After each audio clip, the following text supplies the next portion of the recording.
আসসালামু আলাইকুম রহমতুল্লাহ। ওয়ালাইকুম প্রিয় আসসালাম। বন্ধুরা, ঈদ মুবারক। আজ ঈদের দ্বিতীয় দিন, পবিত্র ঈদুল আজহার দ্বিতীয় দিন। সকলকেই জানাচ্ছি আমার পক্ষ থেকে ঈদ মুবারক।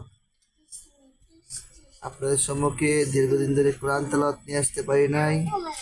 আজ কোরআনুল কারীম শরীফ থেকে কিছু অংশ তেলাওয়াত নিয়ে আসছি, মনোযোগ সহকারে শুনবেন।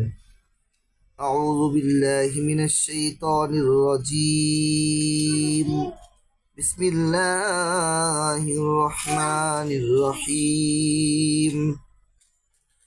إذا وقعت الواقعة ليس لوقعتها كاذبة خافضة رافعة إذا رجت الأرض رجا وبست الجبال بسا فكانت هباء منبثا وكنتم أزواجا ثلاثة وأصحاب الميمنة ما أصحاب الميمنة وأصحاب المشأمة ما أصحاب المشأمة والسابقون السابقون أولئك المقربون في جنات النعيم ثلة من الأولين وقليل من الآخرين على سرر موضونة متكئين عليها